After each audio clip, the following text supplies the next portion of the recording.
నమస్కారం. ఈరోజు మనం కొత్త భారతీయ న్యాయ సంహిత అంటే బిఎన్ఎస్ లోని సెక్షన్ 3 గురించి మాట్లాడుకుందాం.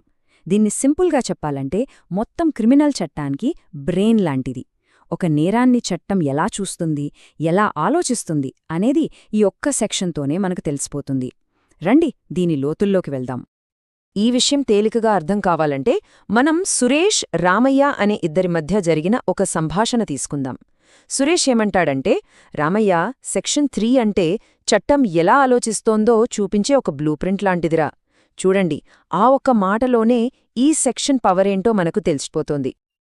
అసలు చట్టం యొక్క మెదడు అని పదే పదే ఎందుకు అంటున్నాం?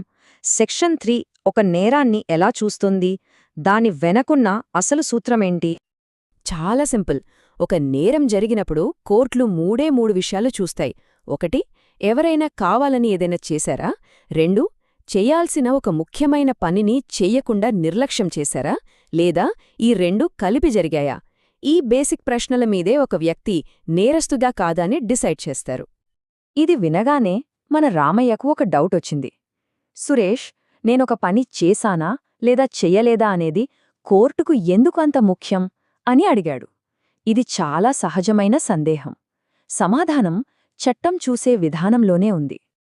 రామయ్య అడిగిన ప్రశ్నకు సమాధానం చర్య, నిర్లక్ష్యం అనే 2 పదాల మధ్య ఉన్న తేడాలోనే దాగి ఉంది. చట్టంలో ఈ 2 పదాలకు ఎంత బలముందో ఇప్పుడు చూద్దాం. సురేష్ ఇలా వివరిస్తాడు. చట్టం దృష్టిలో నేరం 2 రకాలుగా జరగొచ్చు. 1, చర్య అంటే ఒకరు డైరెక్ట్గా ఒక తప్పు చేయడం. 2, నిర్లక్ష్యం అంటే చట్టం ప్రకారం చేయాల్సిన ఒక బాధ్యతని వదిలేయడం. సెక్షన్ 3 ప్రకారం ఈ రెండింటినీ చట్టం ఒకేలా చూస్తుంది. 2 నేరమే. ఈ సెక్షన్ని ఇంకా బాగా అర్థం చేసుకోవాలంటే అందులో ఉన్న 3 కీ రూల్స్ని మనం చూడాలి. పాత ఐపీసీ చట్టంలోని ముఖ్యమైన నియమాల్ని తీసుకుని సెక్షన్ 3లో మరింత క్లియర్గా పెట్టారన్నమాట. ఇవే ఈ సెక్షన్కి గుండెకాయ లాంటివి. మొదటి రూల్ ఏంటంటే, ఒక నేరంలో కొంత భాగం చర్య వల్ల ఇంకొంత భాగం నిర్లక్ష్యం వల్ల జరిగితే ఆ వ్యక్తి పూర్తి బాధ్యత వహించాల్సిందే. దీన్నే బిఎన్ఎస్ 37లో క్లియర్గా చెప్పారు. అంటే సగం తప్పే నాది, సగం కాదు అని చెప్పడానికి ఛాన్సే లేదన్నమాట.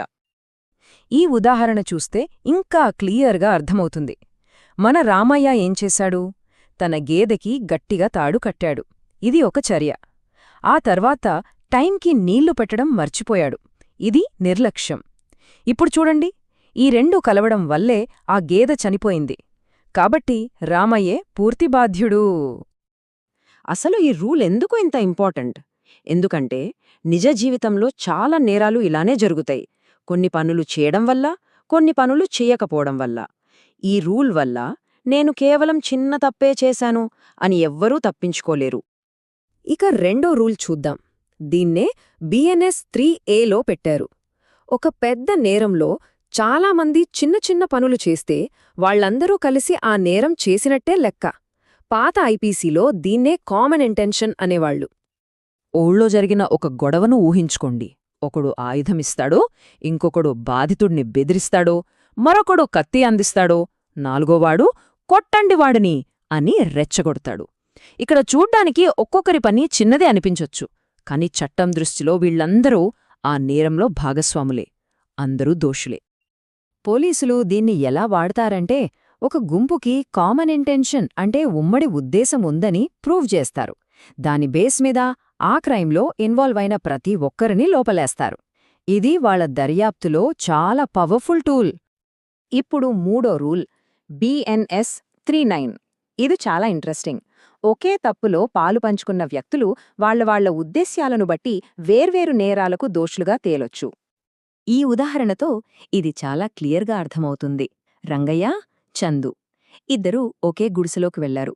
రంగయ్య ఉద్దేశమేమో దొంగతనం చేయడం, చందు ఉద్దేశమేమో ఆ గుడిసెను తగలబెట్టడం. ఇక్కడ ఇద్దరు చేసిన పని ఒకటే, గుడిసెలోకి వెళ్లడం. కాని వాళ్ల ఇంటెన్షన్స్ వేరు కాబట్టి రంగయ్య దొంగతనం కేసులో, చందు ఏమో నిప్పు పెట్టడం, ఇంట్లోకి చొరబడటం లాంటి కేసుల్లో దోషులవుతారు. ఇది కోర్టులకు చాలా చాలా ముఖ్యం. ఎందుకంటే న్యాయమూర్తి కేవలం ఎవరో ఏం చేశారు అని మాత్రమే కాదు, వాళ్ల మనసులో ఏముందో కూడా చూస్తారు. వాళ్ళ ఉద్దేశ్యాన్ని బట్టి సరైన శిక్షను డిసైడ్ చేయడానికి ఇది బాగా హెల్ప్ చేస్తుంది. సరే, ఇప్పటిదాకా మనం సూత్రాల గురించే మాట్లాడుకున్నాం కదా, మరి నిజ జీవితంలో, కోర్టుల్లో ఈ నియమాలు ఎలా పనిచేస్తాయి? ప్రాక్టికల్గా ఈ చట్టం ఎలా ఉంటుందో చూద్దాం. ఈ టేబుల్ చూస్తే పాత ఐపీసీకి, కొత్త బీఎన్ఎస్కి ఉన్న తేడా ఏంటో ఇట్టే తెలిసిపోతుంది. కాన్సెప్ట్ అయితే పాతదే, కానీ బీఎన్ఎస్లో దానికి వాడిన భాష చాలా సింపుల్గా, ఈజీగా అర్థమయ్యేగా మార్చారన్నమాట. ఇది చట్టాన్ని సులభంగా అర్థం చేసుకోవడానికి హెల్ప్ చేస్తుంది. ఈ రూల్స్ ఊరికే రాలేదు. మన రాజ్యాంగంలో ఉన్న కొన్ని ముఖ్యమైన సూత్రాలకు ఇవి కనెక్ట్ అయి ఉన్నాయి. ఆర్టికల్ 14 ప్రకారం చట్టం ముందు అందరూ సమానమే. ఆర్టికల్ 21 జీవించే హక్కును ఇస్తుంది. సెక్షన్ 3 ఒకరి ఉద్దేశాన్ని, చర్యను రెండింటినీ చూసి ఈ రాజ్యాంగ విలువలను కాపాడుతుంది. రియల్ కేసుల్లో వీటిని ఎలా వాడతారో చూడండి. ఒక మర్డర్ కేసులో ఒక వ్యక్తి కొట్టాడు, ఇంకొకరి నిర్లక్ష్యం వల్ల ప్రాణం పోయింది. అప్పుడు బీఎన్ఎస్ 37 వస్తుంది. ఒక దొంగతనం ప్లాన్ చేసిన 5గురిని 38 కింద అరెస్ట్ చేస్తారు. ఇక పెద్ద పెద్ద గొడవల్లో ఒక్కొక్కరి పాత్రను బట్టి 39 కింద వేర్వేరు ఛార్జీలు పెడతారన్నమాట. ఇదంతా చర్చించాక అసలు మనం నేర్చుకోవలసిన నీతేంటి? మళ్ళీ మన సురేష్, రామయ్య సంభాషణ దగ్గరికే వెళ్దాం. ఒక్కోసారి ఒక చిన్న పనే ఎంత పెద్ద నేరానికి కారణమవుతుందో వాళ్ల మాటల్లోనే విందాం.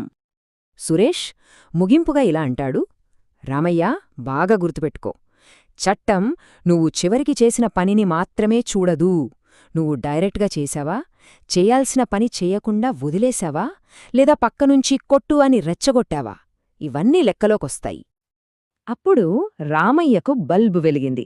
అంటాడు, అంటే సురేష్, నేను నా పాత్ర చిన్నదే అని చెప్పి తప్పించుకోవడానికి అస్సలు వీల్లేదు, అంతేనా? ఈ ప్రశ్న మన అందరికీ కూడా వర్తిస్తుంది. దానికి సురేష్ చెప్పిన సమాధానమే ఈ మొత్తం విశ్లేషణకు సారాంశం. అవును రామయ్య, చిన్న పనే చాలాసార్లు పెద్ద నేరానికి పునాది వేస్తుంది. ఈ ఒక్క మాట చాలు సెక్షన్ 3 పవర్ ఏంటో అర్థం చేసుకోవడానికి.